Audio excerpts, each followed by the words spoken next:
مجھے اپنے بھائی کے خون کا بدلہ چاہیے، شمشیر خان پورے جرگے کے سامنے انتہائی غصے سے بول رہا تھا۔ ہاں تو شیر خان، ہم تمہارے بھائی کا فیصلہ ضرور کریں گے، تم صبر تو کرو۔ یہ بات سن کے شمشیر ایک دم سے خاموش ہو گیا اور پھر اپنی نگاہیں سامنے زارون کے خاندان کی طرف دوڑائی۔ اس کا بس نہیں چل رہا تھا کہ سامنے کھڑے ہوئے لوگوں کا گلا ایک لمحے میں دبوچ کے انہیں جان سے مار دے۔ ہاں تو زارون، تم بتاؤ کہ تم نے شمشیر خان کے بھائی کا قتل کیوں کیا؟ وہ میری بہن کو تنگ کر رہا تھا، میں نے اسے روکا تو وہ اپنی عمارت کا روپ میرے اوپر ڈالنے لگا اور ہم دونوں کے درمیان لڑائی ہو گئی۔ زارون نے سینہ تان کر کہا، گویا اسے شمشیر خان کے بھائی جمشید خان کے مرنے کا رتی برابر بھی دکھ نہیں تھا۔ تو ٹھیک ہے، جرگہ پھر یہ فیصلہ کرتا ہے کہ تم اپنی بہن کو یا تو شمشیر خان کو بنی کر دو یا پھر وہ تمہاری جان لے لے۔ پورے گاؤں کے سامنے جرگے نے اپنا فیصلہ سنا دیا تھا۔ تبھی شمشیر خان چلا کر بولا، مجھے جرگے کا فیصلہ بالکل بھی قبول نہیں ہے، خون کا بدلہ خون ہوگا اور میں ہر صورت اپنے بھائی کا بدلہ لے کر رہوں گا۔ مجھے نہیں چاہیے کوئی لڑکی بھی بنی ہوئی، مرد ہوں، میں مردوں کی طرح لڑوں گا۔ یہ عورتوں کو چوڑیاں پہنا کر اپنے گھر لے جانے کا رواج مجھے نہیں آتا۔ پورا گاؤں ایک دم سے شمشیر کی بات سن کے خاموش ہو گیا، کیونکہ سبھی جانتے تھے کہ شمشیر خان غصے کا انتہائی تیز ہے۔ اگر ایک مرتبہ کوئی بات منہ سے نکال لیتا تو ہر حد پار کر لیتا۔ اپنی پوری بات منوانے کے چکر میں شمشیر خان، تمہارے بھائی نے بھی تو اس کی بہن کو تنگ کرنے کی کوشش کی تھی۔ خیر زارون، تم بتاؤ، تم ان کا بدلہ دو گے یا اپنی بہن کو بنی کرو گے؟ زارون سینے پہ ہاتھ مارتا ہوا آگے بڑھا، تبھی پیچھے سے گل بانو چلا کر بولی، میں بنی ہو کر جاؤں گی اپنے بھائی کے بدلے میں۔ وہ اتنا اونچی بولی کہ سب گاؤں والے مڑ کے گل بانو کو دیکھنے لگے۔ زارون نے سنجیدگی سے مڑ کر اسے دیکھا اور کہا، چپ کر کے پیچھے چلی جاؤ اور ہمارے معاملات میں مت پڑو۔ لیکن وہ اس کی بات پر نفی میں سر ہلا کر بولی، کیوں نہ پڑھوں میں تمہارے معاملات میں؟ تم نے اس انسان کے بھائی کو قتل کر دیا، اب اپنی جان گوا کر ہمارے خاندان پر عذاب لانا چاہتے ہو؟ بالکل بھی نہیں۔ وہ ایک دم آگے بڑھی اور جرگے کو مخاطب کر کے بولی، سردار، جب کوئی کسی کو قتل کرتا ہے تو دو ہی صورتیں ہوتی ہیں، یا تو خون کا بدلہ خون ہوتا ہے یا پھر بنی ہوتا ہے۔ میں بنی ہونے کے لیے تیار ہوں، لیکن اگر شمشیر خان مجھے بنی کر کے نہیں لے کر جانا چاہتا تو ٹھیک ہے، پھر میرے بھائی کو معاف کر دے۔ گل بانو کی بات اپنی جگہ پر بالکل درست تھی۔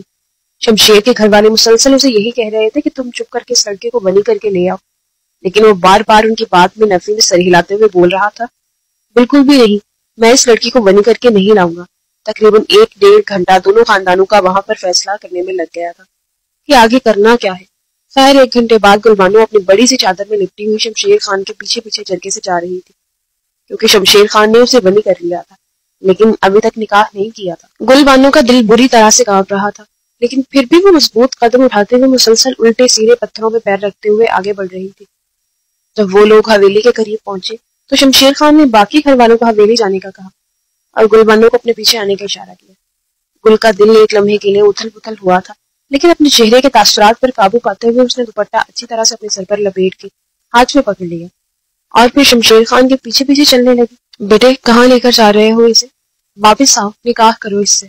شمشیر نے مڑ کر دیکھا، ساتھ ہی گل بھی پیچھے دیکھنے کے لیے مڑی تھی۔ بڑی اماں، مجھے نہیں لگتا کہ آپ کو یا کسی کو بھی اس معاملے میں پڑھنا چاہیے۔ میں تو ونی نہیں کرنے کے حق میں ہی تھا۔ آپ لوگوں کے کہنے پر اگر میں اس لڑکی کو ونی کر کے لے آیا ہوں تو میں بالکل بھی نہیں چاہوں گا کہ ہمارے معاملات میں آپ لوگ مداخلت کریں۔ میں اس سے نکاح کروں یا نہ کروں، میرے لیے یہ ایک برابر ہے اور رات تک واپس آ جاؤں گا میں۔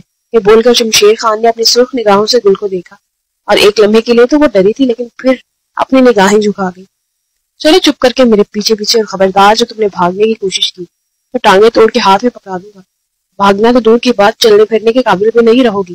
اس نے ایک سخت دھمکی گل بانو کو دی تھی کیونکہ اسے لگ رہا تھا کہ شاید وہ وہاں سے بھاگنے کی کوئی نہ کوئی کوشش ضرور کرے گی، مگر شمشیر خان فی الوقت کسی قسم کا بھی خطرہ مول نہیں لینا چاہتا تھا۔ خیر ان دونوں نے دوبارہ پھر چلنا شروع کر دیا۔ تقریباً 15 منٹ کا فاصلہ تھا جو کہ آدھے گھنٹے میں طے ہوا تھا۔ ویسے بھی یہ بلوچستان کا علاقہ تھا جہاں پر ہموار سڑکوں کے بجائے چٹانوں پر سڑکیں بنائی گئی تھی اور ان پر پیدل چلنا بہت ہی مشکل کام تھا۔ خیر وہ لوگ جانوروں کے استبل میں پہنچ چکے تھے جہاں چاروں طرف گھوڑے اور باقی جانور بندھے ہوئے تھے۔ وہاں پر صرف اور صرف ایک ہی کمرہ تھا۔ کمرے کے باہر پڑی ہوئی چارپائی پر جا کر شمشیر خان بڑے روب سے بیٹھ گیا اور پھر گل بانو کو اپنے سامنے نیچے زمین پر بیٹھنے کا اشارہ کیا۔ ایک لمحے کے لیے تو گل بانو نے چونک کر شمشیر خان کو دیکھا تو وہ گلا کنکار کر بولا، تمہیں کیا لگتا ہے اپنے برابری پر بٹھاؤں گا؟ بیٹھو یہاں میرے سامنے، اور یہ مت بھولو کہ تم ایک ونی کی گئی لڑکی ہو، اور ونی کی گئی لڑکیوں کی عزت معاشرے میں تو کیا گھروں تک میں نہیں ہوتی۔ گل بانو سکون سے نیچے زمین پر بیٹھ گئی اس کا دل تو چاہ رہا تھا کہ ایک لمحے کے لیے شمشیر خان کو بڑا ٹکا سا جواب دے کر وہاں سے چلی جائے، لیکن وہ جو کچھ بھی کر رہی تھی صرف اپنے بھائی کو بچانے کے لیے کر رہی تھی، بالکل ویسے ہی جیسے شمشیر خان اس سے اپنے بھائی کا بدلہ لینے کے لیے مچل رہا تھا۔ آئندہ تمہاری یہی اوقات ہے، جب بھی میں تمہارے سامنے آؤں تو زمین پر ہی بیٹھنا، سمجھ آ رہی ہے؟ چلو جوتی اتارو میری۔ یہ کہتے ہوئے شمشیر خان نے اپنے پیر آگے کر دیے۔ گلبانو نے اسے سخت نگاہوں سے دیکھا، لیکن پھر اگلے ہی لمحے اس کے پیروں سے جوتا نکالنے لگی۔ ان کے ہاں جوتا نکالنے کو بہت بڑی تذلیت سمجھا جاتا تھا۔ جوتا صرف شوہر کا، اس کی بیوی ہی نکال سکتی تھی۔ اپنے دوپٹے سے میرا جوتا صاف کر کے دوبارہ میرے پیروں میں پہناؤ۔ شمشیر خان اب دیوار کے ساتھ ٹیک لگا کر اسے بڑی دلچسپی سے دیکھنے لگا۔ گلبانو نے گہرا سانس لیا اور وہی کیا جو شمشیر خان نے کہا تھا۔ کرنے کے بعد دوبارہ پھر وہ شمشیر خان کو جوتا پہنانے لگی تو وہ نفی میں سر ہلا کر بولا، جوتا وہیں پر رکھو، ادھر آؤ میرے پاس۔ ایک لمحے کے لیے تو گلبانو کا پورا وجود کانپ گیا، کیونکہ شمشیر خان کی آواز کافی کچھ بتا رہی تھی کہ فی الحال وہ کیا چاہتا ہے۔ دیکھو تم ایسا کرو، مجھ سے نکاح کر لو، گلبانو نے بڑے ضبط کے بعد کھڑے ہو کر کہا۔ شمشیر خان نے اسے حیرت سے دیکھا اور پھر مسکرا کر بولا، لڑکی دماغ تو ٹھیک ہے تمہارا، میں کیوں تم جیسی نیچ لڑکی کے ساتھ نکاح کروں گا؟ بڑا شوق تھا نا تمہیں ونی ہو کر میرے پاس آنے کا، تو ٹھیک ہے، میں تمہیں ونی ہونے کا مطلب اچھی طرح سمجھانے کی کوشش کرتا ہوں۔ امید ہے بہت جلد تو سمجھ آ جائے گی، اور اگر سمجھ نہ آئے تو یہاں سے واپس جا کر اپنے بھائی کو میرے پاس بھیج دینا، اور گھر میں اس کے جنازے کی تیاری وغیرہ بھی مکمل کر لی۔ ایک لمحے کے لیے تو گلبانو کا دل کسی پتے کی مانند لرزنے لگا، لیکن پھر وہ خود پر قابو پاتے ہوئے چارپائی پر شمشیر خان کے قریب جا بیٹھی۔ البتہ ابھی بھی ان دونوں کے درمیان میں کافی فاصلہ تھا۔ شمشیر خان نے اسے کلائی سے تھاما اور ایک جھٹکے سے اپنی جانب کھینچا، پھر چبا چبا کر اس کی آنکھوں میں دیکھتے ہوئے بولا، دیکھنا تمہیں ہر لمحے تڑپاؤں گا کہ تم یہاں سے بھاگنے کے لیے تمہیں وہ ہر اذیت دوں گا جس سے تمہیں فیصلہ کرنے پر مجبور ہو جاؤ گی کہ بہتر ہے اپنے حصے کا بھگتان تمہارا بھائی خود آ کر بھگتے۔ ساتھ ہی اس نے گلبانو کے بالوں کی ایک باریک سی لت اپنی انگلی پر موڑنا شروع کر دی، اور مسلسل بالوں کو انگلی پر گھمانے کی وجہ سے گلبانو کے سر میں کھچاؤ شروع ہو گیا۔ اس نے شمشیر خان کو روکنا چاہا تو اسے پوری قوت سے گلبانو کی بالوں کی لٹ کو اپنی جانب کھینچا اور اسے جڑ سے اکھاڑ دیا۔ یہ ایک لمحے کی ہی کہانی تھی کہ جہاں سے گلبانو کے بال اترے تھے وہاں پر ہلکے ہلکے خون کے قطرے دکھائی دینے لگے تھے۔ وہ ایک دم پوری طرح سے چیخی تھی۔ آئندہ اگر مجھے روکنے کی کوشش کی یا میرے ہاتھ کو جھٹکنے کی تھوڑی سی بھی جرت کی تو یاد رکھنا وہ شے اور وہ ہاتھ دونوں ہی توڑ کر رکھ دوں گا۔ چلو اٹھو یہاں سے، گھن آ رہی ہے مجھے تم سے، اور اتنی بری طرح سے وہ گھن محسوس ہو رہی ہے، میرا دل چاہ رہا ہے تمہارا گلا ابھی دبوچ کر کتوں کے آگے ڈال دوں۔ گلبانو اٹھنے کا سن کے فوراً سے وہاں سے اٹھی۔ آج کے بعد یہاں استبل کے جانوروں کا جتنا بھی کام ہے وہ تم کرو گی، اور کوئی بھی ملازم لڑکا یہاں پر تمہاری مدد کے لیے موجود نہیں ہوگا۔ خبردار اگر تم نے میرے جانوروں کو تکلیف پہنچانے کی کوشش کی تم ان کا گن صاف کرو گی اور انہیں چارہ بھی ڈالو گی۔ اور ہاں، جو لوگ یہاں پر جانور خریدنے آتے ہیں اگر انہیں تم بھی پسند آ گئی تو تمہیں ان کے ساتھ جانا پڑے گا۔ یہ جملہ شمشیر خان نے مسکراتے ہوئے کہا تھا تو وہ پورے وجود سے لرز کر رہ گئی تھی۔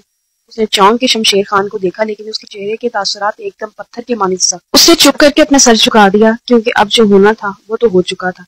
شمشیر خان نے اسے کبھی بھی معاف نہیں کرنا تھا، اور یہ بات وہ اچھی طرح سے جانتی تھی، کیونکہ ویسے بھی شمشیر خان کا وہ غصہ پورے گاؤں میں بری طرح سے مشہور تھا۔ ایک مرتبہ اگر وہ کسی کے ساتھ دشمنی یا بیر باندھ لیتا تو اسے قبر تک پہنچا دیتا، اگر وہ کسی کے ساتھ دشمنی یا بیر باندھ لیتا تو اس سے قبر تک پہنچا کر ہی سانس لیتا تھا۔ سب گاؤں کے لوگوں کا یہی خیال تھا کہ شمشیر خان سے دشمنی مول لینے میں اپنا ہی نقصان ہے، تبھی وہ حتی المقدور کوشش کرتے تھے کہ کسی بھی طرح شمشیر خان کی دشمنی کی لسٹ میں نہ آ سکے۔ اب کھڑی کھڑی میرا منہ کیا دیکھ رہی ہو، جاؤ جا کر کام پر لگو۔ سنتے ہی گلبانو چھوٹے چھوٹے قدم اٹھاتے جانوروں کے پاڑے کی طرف چلی گئی۔ اپنے گھر میں صرف اور صرف اس نے بکریاں ہی پالی تھی اور ان کا خیال رکھنے کا اسے مکمل طور پر تجربہ تھا، لیکن یہاں پر گھوڑے، بیل، خچر، گدھے، بھینسیں، ہر طرح کا جانور موجود تھا۔ ایک لمحے کے لیے تو وہ گھبرا گئی تھی، جبکہ پیچھے شمشیر خان بڑے سکون سے بیٹھا اس کی حالت کا مزہ لے رہا تھا۔ وہ جو کچھ بھی کر رہا تھا اپنے طور پر حق پر جانب کر رہا تھا، کیونکہ اسے لگتا تھا کہ زارون اس کے بھائی جمشید کا اتنا قاتل نہیں ہے جتنی قاتل گلبانو ہے، کیونکہ اسی کی وجہ سے تو اس کا بھائی موت کے منہ میں گیا تھا۔ یہ سوچتے ہوئے شمشیر خان نے نیچے زمین پر بری طرح سے تھوک دیا کہ ایسی لڑکی جسے اپنے حسن پر بہت غرور ہے اسے میں توڑ کر اپنے پیروں کو پکڑ کر معافی مانگنے پر مجبور کر دوں گا۔ جتنا بھی گن دیکھ رہی ہو اٹھاؤ اور استبل کے پیچھے پھینک کر آؤ۔ اس نے وہیں پر بیٹھے بیٹھے حکم صادر کیا تو گلبانو آگے بڑھ کے اپنا کام کرنے میں مگن ہو گئی۔ 2-3 منٹ تو وہ یوں ہی دوپٹے نما چادر کے ساتھ جھوجتی رہی، پھر اس نے اپنا دوپٹہ اٹھا کر ایک طرف رکھ دیا اور مکمل طور پر کام میں مگن ہو گئی۔ شمشیر خان جو اسے دیکھ رہا تھا ایک لمحے کے لیے ٹھٹک کر رہ گیا۔ اسے بے حد شرم آ رہی تھی کہ گلبانو کو ایسی حالت میں دیکھ کر حالانکہ اس میں کچھ برائی بھی نہیں تھی. گلبانو کا گلا بالکل چھوٹا تھا، لیکن پھر بھی ایک لمحے کے لیے وہ کافی پریشان ہو گیا تھا کہ کیسے ایک پردہ دار لڑکی کو اس نے بے پردہ ہونے پر مجبور کر دیا. ایک لمحے کے لیے اس کے اندر کا مرد اسے کچوکے لگانے لگا کہ شمشیر خان، تم نے بہت غلط کیا ہے. اگر تمہاری بہن اس لڑکی کی جگہ ہوتی تو تم کیا اسے تنگ کرنے والے کا قتل نہ کرتے؟ یہ سوچ کر وہ پورے قد سے لرز گیا. اس کا دل چاہا کہ گلبانو کو منع کر دے یہ کام کرنے سے، یا پھر کم سے کم اتنا ہی بول دے کہ اپنا دوپٹہ اچھی طرح سے اپنے گرد لپیٹ کر ہی کام کروں. تمہاری عزت اور آبرو کے لیے جو کام تمہارے بھائی نے کیا ہے، کم سے کم اس کا مان رکھو. لیکن وہ نہیں بول پایا اور چپ کر کے استبل سے باہر نکل آیا. اس کا دماغ پوری طرح سے پھٹ رہا تھا. کچھ بھی سمجھ نہیں آ رہا تھا کہ کیا کرے یا کیا نہ کرے. تبھی وہاں پر استبل میں جو کام کرنے کے لیے لڑکے آتے تھے وہ دور سے آتے ہوئے دکھائی دیے، اور جیسے ہی شمشیر خان کے پاس پہنچے انہوں نے سلام کیا تو وہ سختی سے بولا، تم لوگوں کی ڈیوٹی رات کو ہے یہاں پر، ان کے لیے میں نے کسی کو رکھ لیا ہے. سرکار، کیا اس بنی کی گئی لڑکی کو لائی ہو یہاں پر؟ ایک ملازم نے آگے بڑھ کے پوچھا تو شمشیر خان نے اسے سخت گھوری ڈالی، لیکن پھر اپنے لہجے کو نرم کرتے ہوئے بولا، ہاں اسی کو لایا ہوں، تم لوگ جاؤ آرام کرو. لیکن سردار، اس لڑکی کو تو کام کرنا ہی نہیں آتا چاندوں کا. وہی آدمی دوبارہ پھر بولا، کیونکہ وہ گلبانو کا ہمسایہ بھی تھا. نہیں آتا تو سیکھ لے گی. تم لوگوں کو بھی کون سا بچپن سے کام آتا تھا؟ سیکھا ہی تھا نا کام. سرکار، ہمارے گھر میں تو جانور تھے، ہمارے باپ دادا کام کرتے تھے، تو ہمیں بھی آ گیا، کہو تو میں سکھا دوں اسے یہ کام. وہ اپنی جگہ بالکل ٹھیک کر رہا تھا جبکہ شمشیر خان انہیں وہیں پر رکنے کا اشارہ کر کے اندر گیا تو دیکھا گلبانو ابھی بھی مکمل طور پر گوبر اٹھانے میں جٹی ہوئی ہے. ہاتھ ہو کے ادھر آؤ اور دوپٹہ لو اچھی طرح، آئندہ میں تمہارے سر سے دوپٹہ اترا ہوا نہ دیکھوں، اور یہ پہلی اور آخری مرتبہ بول رہا ہوں میں. یہ کہتے ہوئے اسے شرم تو بہت آئی تھی، لیکن وہ خود پر ضبط کر گیا. گلبانو نے پہلے تو اسے چونک کر دیکھا، پھر اس کے حکم کے مطابق ہاتھ دھونے کے بعد چادر اچھی طرح سے اپنے اوپر اوڑھ لی. اس کے بعد شمشیر خان کے پاس آئی تو وہ اسے اپنے ساتھ لیتا ہوا باہر آ گیا، جہاں پر مرید اور فرید دونوں کھڑے تھے. فرید، تم گھر جاؤ اور مرید تم اسے اچھی طرح کام سکھاؤ گے، کسی قسم کی شکایت کا موقع نہ ملے مجھے، سمجھ رہے ہو؟ یہ بول کر وہ لمبے لمبے ڈاک بھرتا وہاں سے چلا گیا، جبکہ پیچھے گلبانو نے اسے جاتے ہوئے بڑے غور سے دیکھا. ساتھ ہی مرید کو بھی جو نرمی سے بولا، چلو آؤ میں تمہیں سکھا دیتا ہوں سارے کام. وہ جانتا تھا کہ گلبانو شمشیر خان سے کافی زیادہ ڈری ہوئی ہے. اندر لے جانے کے بعد مرید اسے نرمی سے سمجھانے لگا کہ سرکار ایسے ہی ہیں، کبھی کسی بات پر بہت غصہ کرتے ہیں اور کبھی بہت زیادہ نرم دل ہو جاتے ہیں. کچھ دن یہاں پر رہو گی تو ہو سکتا ہے ان کا رویہ تمہارے ساتھ بھی بہتر ہو جائے، لیکن یہ معاملہ اتنا چھوٹا نہیں ہے. ان کے بھائی کی جان گئی ہے، تب تک خود کو مضبوط رکھنا. مجھے یقین ہے کہ ایک دن تمہارا بھائی بھی آئے گا، یا تو شمشیر خان صاحب تمہیں چھوڑ دیں گے یا پھر تمہارے ساتھ نکاح کر لیں گے. مرید اسے نرمی سے سمجھا رہا تھا کیونکہ بچپن سے ہی اس نے گلبانو کو بالکل اپنی بہنوں کی طرح سمجھا تھا. اکثر اوقات جب اس کی تنخواہ آتی تو وہ گلبانو کے لیے بھی کچھ نہ کچھ خرید لاتا تھا. ان کے محلے میں سبھی لوگ یوں ہی بڑے پیار اور محبت سے رہتے تھے، اور اسے بہت زیادہ دکھ ہو رہا تھا گلبانو کو یہاں اتنی بری حالت میں دیکھ کر. اس کے کپڑوں پہ بری طرح سے جگہ جگہ پر گوبر لگا ہوا تھا اور بال بھی بکھرے ہوئے تھے. تم ایک کام کرو، ادھر چارپائی پر بیٹھ جاؤ، میں کام کر دیتا ہوں، تم مجھے دیکھ لو پھر تمہیں سمجھ آ جائے گی. یہ بول کر مرید جانے لگا تو وہ جلدی سے اس کے پیچھے آئی اور بولی، نہیں بھائی، میں کر لوں گی کام، آپ مجھے بتاؤ جو کرنا ہے، جیسے بھی کرنا ہے. اگر شمشیر خان کو پتہ چل گیا کہ آپ نے مجھ سے کام نہیں کروایا تو آپ کے لیے بھی بہت مشکلات پیدا ہو جائیں گی. مرید نے دکھ سے اس بات میں سر ہلایا اور پھر اسے کام سکھانے لگا. تقریباً 1 گھنٹہ ہی ہوا تھا ان دونوں کو یوں کام کرتے ہوئے جب شمشیر خان وہاں پر واپس آ گیا. اس نے استبل کی دیوار سے اندر جھانک کر دیکھا تو گلبانو بری طرح سے اپنے کام میں مگن تھی. وہ جانوروں کو چارہ ڈال رہی تھی جبکہ مرید چارہ بنا رہا تھا. وہ چپ کر کے واپس آ گیا. پتہ نہیں دل کے اندر ایک خود بد مچی ہوئی تھی. بار بار یہی خیال آ رہا تھا کہ اس نے گلبانو کے ساتھ اچھا نہیں کیا.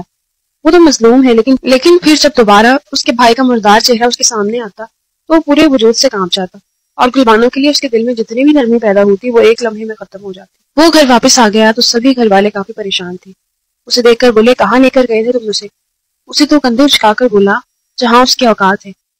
بڑی اماں نے نرمی سے اسے اپنے پاس بٹھایا اور کہا، پتر، اس لڑکی کا تو کوئی قصور نہیں ہے، تو معاف کر دے. اللہ معاف کرنے والوں کو بہت پسند کرتا ہے. اگر تو اسے معاف نہیں کرے گا تو تجھ پر تو کوئی گناہ نہیں ہوگا، لیکن تیرے وجود پر بوجھ بہت زیادہ ہوگا. معاف کر دے اسے اور اپنا ظرف بڑا کر لے. بڑی اماں اسے سمجھا رہی تھی. تبھی شمشیر کی ماں چلاتے ہوئے آگے آئی اور اپنی ساس کو دیکھ کر بولی، خبردار جو میرے بیٹے کو الٹی سیدھی پٹیاں پڑھانے کی کوشش کی تو اس لڑکی کے بھائی نے میری اولاد کو چھین لیا ہے، میری کوکھ اجاڑ دی ہے، اور تم اسے معاف کرنے کا سبق دے رہی ہو. خبردار شمشیر خان، اگر تم نے اس لڑکی کو معاف کیا یا اس کے ساتھ ذرا سی بھی نرمی برتنے کی کوشش کی تو یاد رکھنا میں تمہیں اپنا دودھ نہیں بخشوں گی. بہتر تو یہی ہے کہ اس لڑکی کو بالوں سے پکڑ کر میرے پاس لے آؤ اور میں خود اس کی جان لوں گی. تبھی جا کر میری اور میرے بچے کی روح کو سکون ملے گا۔ اماں چلاتے ہوئے بری طرح سے کانپ رہی تھی۔ شمشیر خان فوراً سے اٹھ کے ان کے قریب آیا اور ان کا ماتھا چومتے ہوئے بولا، اماں بالکل بھی فکر نہ کریں، میں اسے معاف نہیں کروں گا۔ آپ جو کہیں گی وہی ہوگا، یہ بول کر اس نے اپنی ماں کو کافی حد تک پرسکون کر لیا تھا۔ لیکن وہ ایک بات اور بھی جانتا تھا کہ اس کا دل گلبانو کے لیے اندر ہی اندر نرم ہو رہا ہے۔ اسے بھی پچھتاوا تھا کہ اس لڑکی کا تو کوئی قصور بھی نہیں جسے وہ اتنے بڑے عذاب میں دھکیل لایا ہے۔ شام کو جب وہ استقبل میں گیا تو دیکھا گلبانو ایک کونے میں کافی تھکی ہاری بیٹھی تھی۔ جیسے ہی شمشیر خان کو وہاں پر آتے ہوئے دیکھا تو فوراً سے کھڑی ہو گئی۔ شمشیر خان جا کے چارپائی پر بیٹھ گیا تو گلبانو اپنی جگہ پر ہی کھڑی رہی۔ آج تو مرید نے تمہارے ساتھ کام کروا دیا ہے، لیکن وہ زیادہ کام نہیں کروایا کرے گا۔ آئندہ یہاں پر تمہاری نگرانی کرنے کے لیے اسے چھوڑ کر جاؤں گا، سمجھ رہی ہوں میری بات کو؟ اس نے دھیرے سے ہاں میں سر ہلا دیا، لیکن کوئی بات بھی نہیں کی تھی۔ پیر دباؤ آ کر میرے، یہ کہہ کر وہ چارپائی پر لیٹ گیا تو گلبانو نیچے بیٹھ کر دھیرے دھیرے اس کے پیر دبانے لگی۔ جیسے ہی گلبانو نے اپنا ہاتھ شمشیر خان کے پاؤں پر رکھا تو وہ ایک لمحے کے لیے کانپا تھا، کیونکہ اس کا ہاتھ بے حد نرم اور گداز تھا۔ یوں لگتا تھا کہ اس نے کبھی بھی کوئی کام نہ کیا ہو۔ 2-3 منٹ تو وہ ضبط کر کے اپنا پیر دبواتا رہا، پھر اپنے پاؤں پیچھے کھینچتے ہوئے بولا، میری ماں چاہتی ہے میں تمہاری جان لے لوں۔ گلبانو خاموشی سے اسے دیکھتی رہی، پھر نرمی سے بولی، تو اپنی ماں کے حکم کو پورا کرو، مار ڈالو مجھے اور لے لو اپنے بھائی کی موت کا بدلہ۔ لیکن اتنی آسانی سے تو نہیں ماروں گا نا، پل پل ماروں گا، سمجھتی ہوں نا پل پل مرنے کا مطلب۔ اس بات پر گلبانو نے تنزیہ انداز میں اسے دیکھا اور پھر چلا کر بولی، مر تو میں اسی وقت گئی تھی جب میں نے خود کو اپنے بھائی کے لیے غنی کر دیا تھا۔ چلو کام ہو گیا ہے تو گھر چلے۔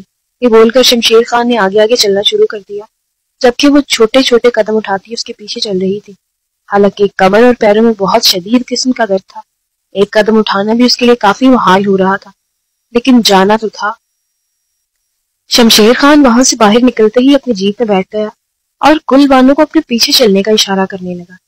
بے اختیار اس کی آنکھوں سے ایک آنسو بہہ کر چادر میں جذب ہو گیا، لیکن فوراً سے گلبانو نے اپنا چہرہ نیچے کر کے اسے چھپانے کی کوشش کی، مگر تب تک شمشیر خان وہ آنسو دیکھ چکا تھا، مگر اس نے کوئی بھی رد عمل نہیں دیا۔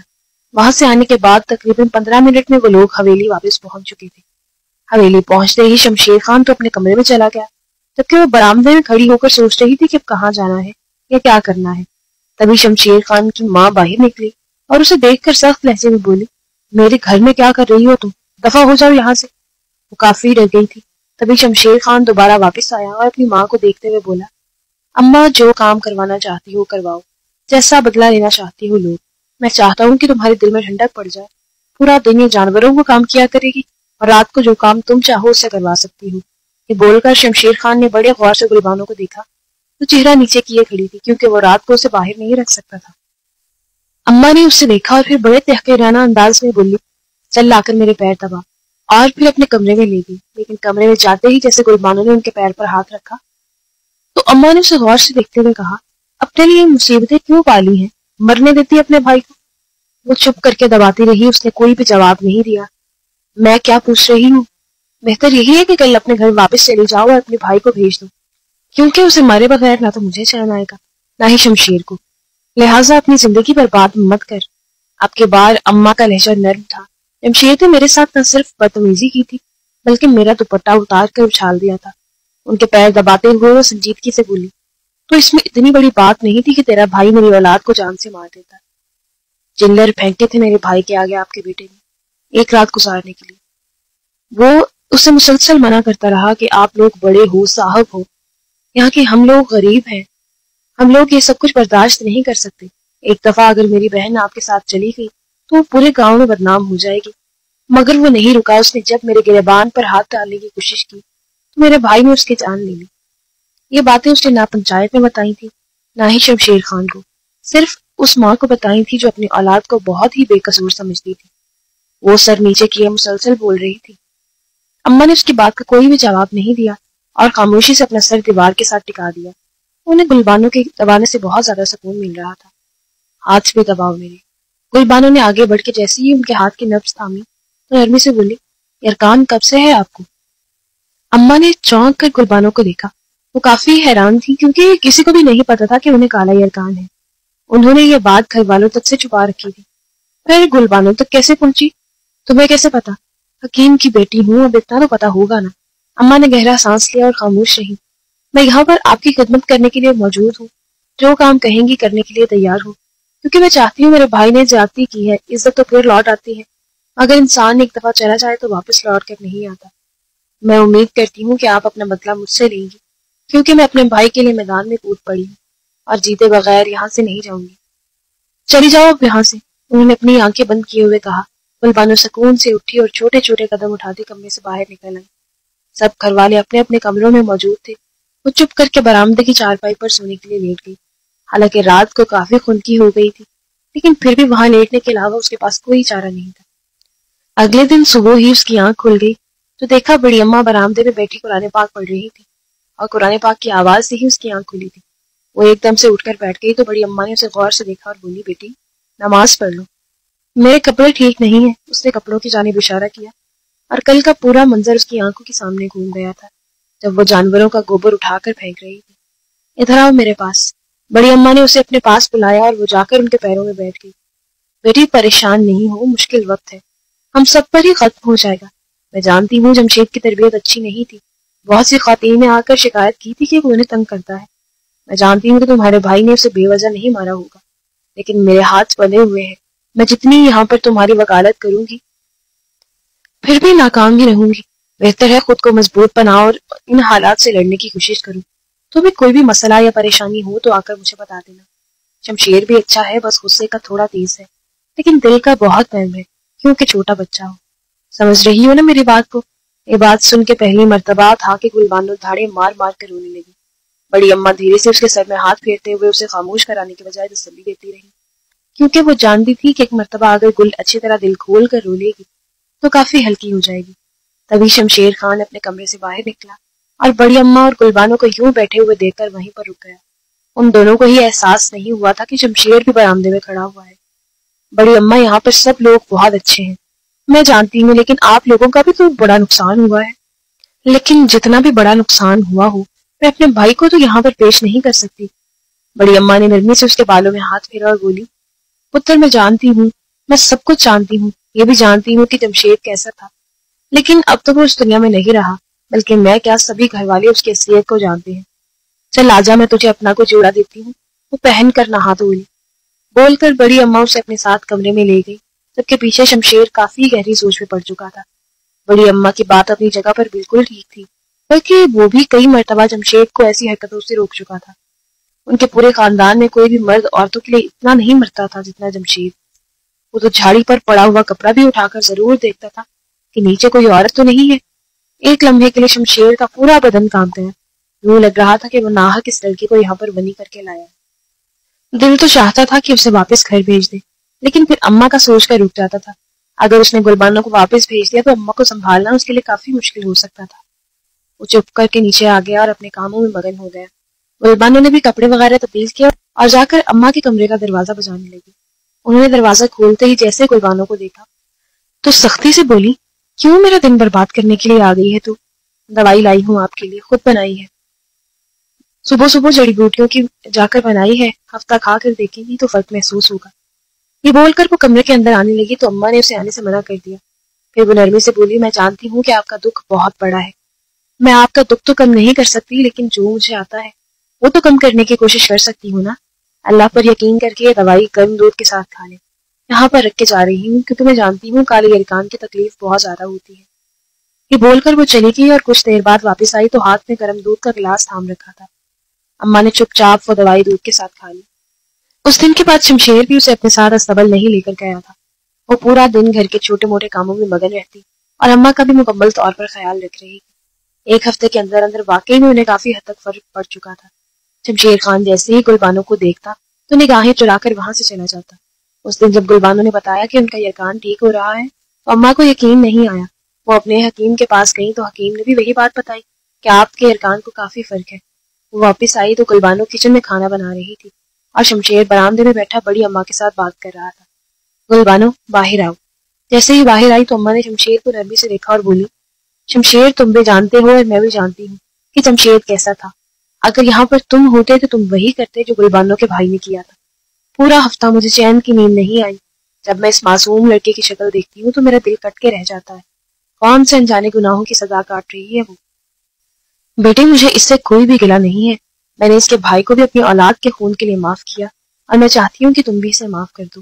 شمشیر اور بڑی اماں دونوں نے چونک کر انہیں دیکھا تو وہ رو رہی تھی۔ گلبانو بھاگتی ہوئی ان کے پیروں میں بیٹھ گئی۔ انہوں نے اسے بھی اٹھا کر اپنے گلے سے لگا لیا اور بولی، مجھے معاف کر دینا، جاؤ شمشیر گھر چھوڑ کر آؤ اسے۔ اماں کے کہنے پر شمشیر نے اپنا گلا کھنکارا، پھر سنجیدگی سے بولا، اماں معاف تو اگر آپ نے کر دیا تو میں نے کر دیا، لیکن واپس جائے گی تو کون قبول کرے گا اسے؟ اماں نے چونک کے شمشیر کو دیکھا، الفاظ تو کچھ اور کہہ رہے تھے جبکہ شمشیر کی نگاہیں کچھ اور بتا رہی تھی۔ وہ گلبانو کے لیے پسندیدگی رکھتا تھا۔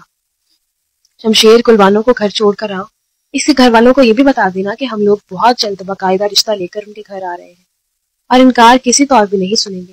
گلبانو نے چونک کر اماں کو دیکھا، اسے سمجھ نہیں آ رہا تھا کہ اچانک سے کیا ہو گیا ہے۔ پھر شمشیر کو دیکھا تو وہ بھی اپنا چہرہ جھکا کر بیٹھا تھا۔ اماں نے اس کا چہرہ اپنے ہاتھوں میں تھام کر نرمی سے کہا، مجھے امید ہے کہ تمہیں ہمارا فیصلہ منظور ہوگا، میں تمہیں اپنی بہو بنانا چاہتی ہوں کیونکہ مجھے اس گھر میں ہمیشہ ہمیشہ کے لیے حکیم چاہیے۔ یہ بول کر وہ نرمی سے مسکرائی جبکہ بڑی اماں اور شمشیر نے چونک کر ان دونوں کو دیکھا جو مسکرا رہی تھی، مگر وہ اس مسکراہٹ کے پیچھے چھپے ہوئے بھیانک مرض کی شفا یابی سے بالکل ناواقف تھے۔ جاؤ شمشیر چھوڑ کر آؤ۔ بڑی اماں نے دوبارہ پھر شمشیر کو دیکھ کر اشارہ کیا تو وہ باہر چلا آیا۔ گلبانو بھی اپنی بڑی چادر سنبھالتے ہوئے اس کے پیچھے چلی آئی۔ پورا راستہ دونوں کے درمیان ایک گہری خاموشی رہی، لیکن جیسے ہی گلبانو کے گھر کے باہر پہنچے تو شمشیر اسے غور سے دیکھتے ہوئے بولا، مجھے معاف کر دینا۔ گلبانو نے چونک کر اسے دیکھا لیکن وہ پلٹ چکا تھا، مگر گلبانو کو یقین تھا کہ وہ دوبارہ اسے مان دینے کے لیے ضرور واپس آئے۔